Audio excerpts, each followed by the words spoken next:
something that's been very important to me is sort of an ongoing process, I guess, in some ways of exploration, finding out bits and pieces more of her life, being able to celebrate her life, understand my mom, a little bit better in retrospect. Was the writing of the book a process that allowed you to do that? Well, I hadn't really thought about it in those terms. I know a goal of mine was to honor her and to honor what I felt like was a remarkable way that she went about leaving the earth. I felt like I was getting to know her. Like I said, I was becoming more and more of a, like an adult friend. Yeah. But it's, as I get older, and the age that, like I said, the age that she was, I'm the age that right. she was when I was 5.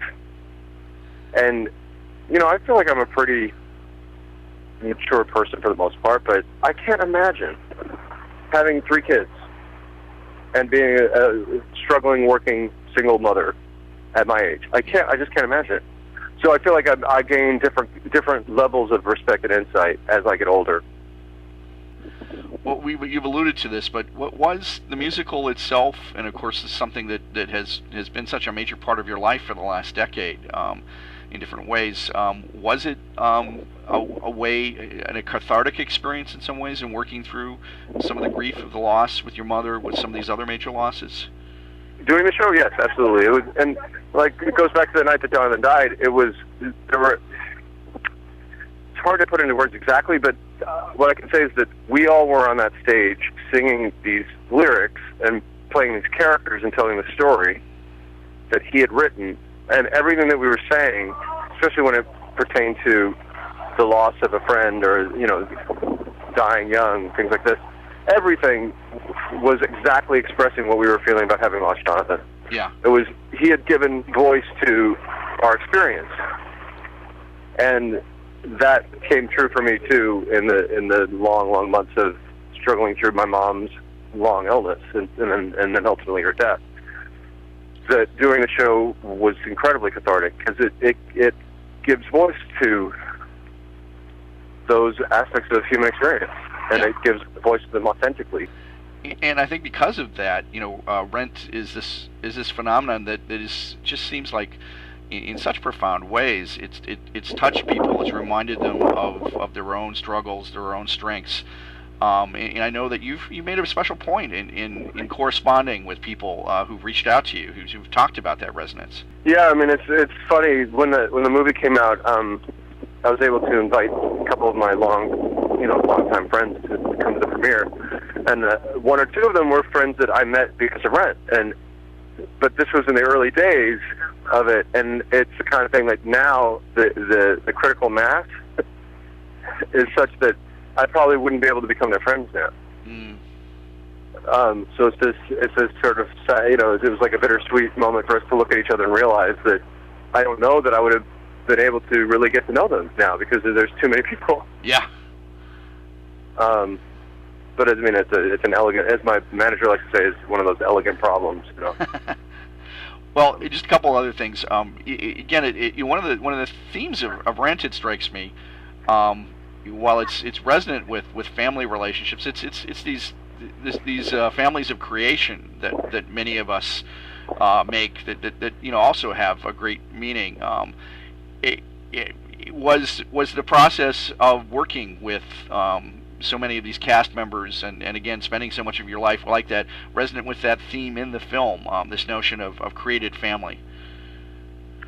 Yeah, it became very evident when we came back together, the 6 of us who were from the original cast to do the film, that that's something that we've always known, that we have this bond that even if we don't get to see each other that often or talk that often because we're all pretty busy and running around and doing our lives, that there's an unshakable bond that because of everything we went through, we will always share. And we were just doing a movie is especially intimate because you have 15-hour days where you're spending pretty much every waking hour with these other people, and it was just a pleasure because we were with our family. Yeah. Although sometimes family can be stupid and crazy and traumatic and difficult and all that. We didn't have a lot of that going on. We didn't have a lot of dysfunction in our family, in our little Rent family. We had a lot of support and love and ease and comfort and all that, all the good stuff. with the movie coming out in the last year and a half, and now you're moving into a new stage where you're going to South Africa, directing Rent for the first time, and about to return to the Broadway stage in July. Of course, it's very much still a part of your life. Is that a double-edged sword at all in terms of does Anthony Rapp on some level worry about being kind of trapped in the role of Mark Cohen, or is that a problem at all? There's one incident recently that I heard about. My brother is working with a producer who was working on another show, and he told my brother that I'd come in to audition for that show, and he told my brother that the reason that the director didn't cast me was Rent, that he didn't want that association. And I was like, well, that's too bad, but it's not like I would trade it for anything. And if that's the case, then so be it. I mean, it's I almost didn't get cast in Adventures of Babysitting because I had blonde hair.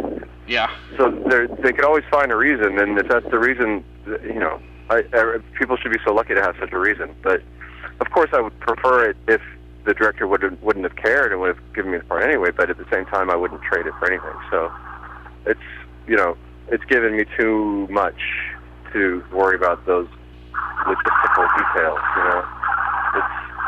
One of the things that really bothered me, and of course, this is par for the course with reviews, but when the movie came out, a few of the critics, made comments like, "Well, just seems really dated. This seems like it's not stuff that's relevant today." Well, specifically, they were talking specifically about AIDS and HIV. Exactly, which seems very short-sighted. Well, not only short, but irresponsible of a journalist to say something like that. It's crazy. Yeah. Just because we've met so many young people who love the story and are very moved by the story and feel illuminated and educated by the story. And I mean, that's one of the reasons I'm most excited about going to South Africa is that it is a country that is so prominently affected by AIDS and HIV, and they've had a sort of checkered past in terms of how their government has responded, and there are many myths in South Africa, from what I understand, about the nature of HIV and AIDS. And, right. And I'm very glad that one of the things we might be able to do is help, shine some more light where it needs to be shining. But that's the notion of so many journalists in America now, is that it's an Africa thing. And yes, it's very, very serious in Africa, but it's still happening at home, and it's still happening, especially to young people at home. And one of the reasons that we got a PG-13 rating from the Motion Picture Association of America, where they easily could have given us an R, was that they felt so strongly that this was a story that should be seen by young people because of what it had to say about HIV and AIDS and drug use. Yeah. So for journalists to say that, I mean, it's one thing to object to say, oh, I didn't really dig it, or I didn't really get it, or I didn't like the music, or whatever, but to say that it's dated and irrelevant when two people are talking about their HIV status, that's unbelievable to me. Yeah, no, it really is. Well, one of the other powerful aspects of being South Africa is, I think, journalists tend to paint Africa with a broad brush, and this is partly in the context of things that are happening, like in the Episcopal Church and other places where there's been an anti-gay backlash. But I mean, you're going to a country that wrote into its constitution from the get-go protections based on sexual orientation. And because they were going to not have any discrimination in their country after everything that they've been through. So right. Yeah. Any chance that Nelson, you may have a chance to interact with Nelson Mandela, or I have no idea. Okay. I mean, that would be nice. I don't know. I mean, I have no idea. I'm also very pleased that the show will maintain its multicultural casting, and it still is. I was asking. I met a couple of the South African production people when they came over a couple weeks ago, and I was asking them, "Is it still rare for interracial couples to exist?" And he said it's not always so rare, but it still is something that gets people that is noticeable, that people sort of look twice at. Yeah. And so, Red will have its interracial couple stuff, and and I got a letter from I've been emailing a lot with the cast and with the production team, and got an email from the young man playing Collins, and he said explicitly, I'm very excited as a black actor in South Africa, to have these kinds of opportunities is really, really special. So that's exciting.